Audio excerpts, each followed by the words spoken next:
and now we're back to have the conversation about aliens. Yeah, I don't even know how to approach this topic. I've got ideas. You've got ideas. Let's talk about this.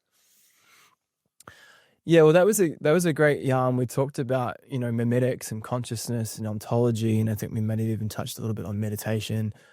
I think for me, where this topic came from is, I think in the 2000s there was this sort of really dull time where there was no magic in the world.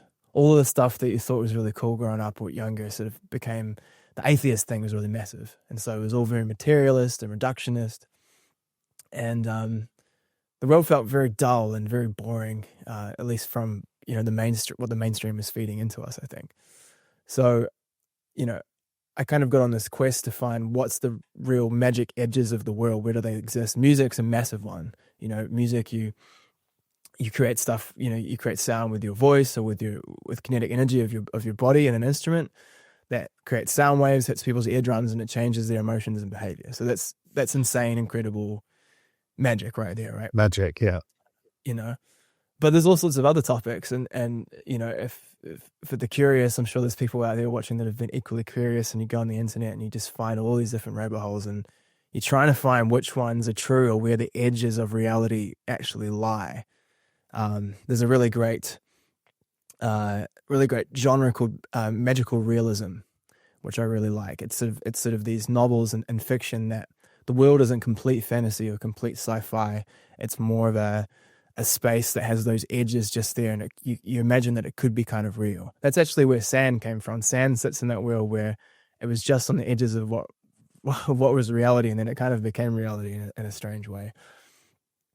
So yeah, I think in that conversation with Andy, it was apparent that we all enjoyed this kind of interesting, reality is a lot more than it seems, while also trying to remain grounded in actual reality and not getting too lost out, untethered out into space. So with that said, I think the alien thing is really fun.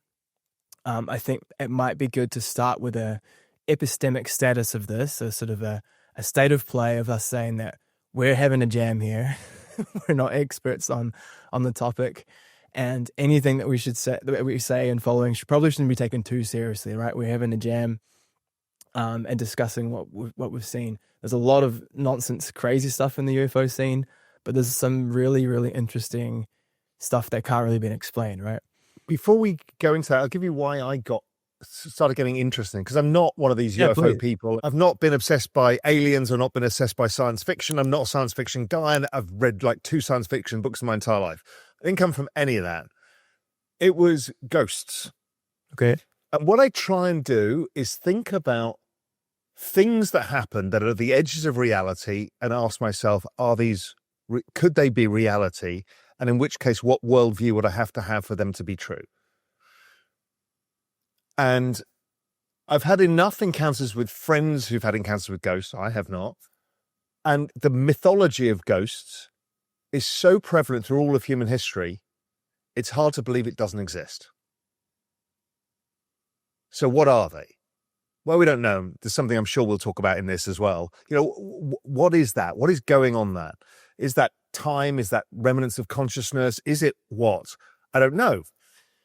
And then I watched a documentary around UFOs, and then it dawned on me it was exactly the same thing, which is, here is a story that humanity has always told.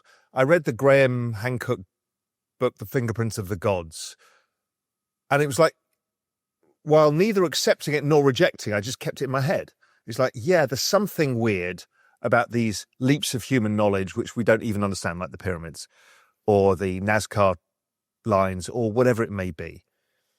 And so I just stored it in the back of my head, and then watching this documentary about all of these UFO experiences, you realize, A, the similarity in storytelling across all of history, and that they seem to be observational. There's something going on that I start to think, well, this is somewhere like ghosts. There's something at the edge of reality of which we don't yet understand. And then our conversations, the idea of consciousness, and then realizing that consciousness is something that we're thinking about today, physics and philosophy, but was in the Vedic principles 3,500 years ago, you're like, there's something, all of this is weird. And what I'm seeing is physics, philosophy, and a lot of different studies, mathematics, all coming to similar conclusions that maybe things like the fundamental underpinning to the universe is not space-time, but consciousness or information or whatever it may be, and some of these things. And somewhere within that, there is something to do with ghosts and aliens. Hey, thanks for sticking around to the end. Look, if you enjoyed it, hit the subscribe button and check out the video here on the right-hand side. I'm sure you'll enjoy that one as well. And if you're ready for more, go to realvision.com/join. I'll see you there.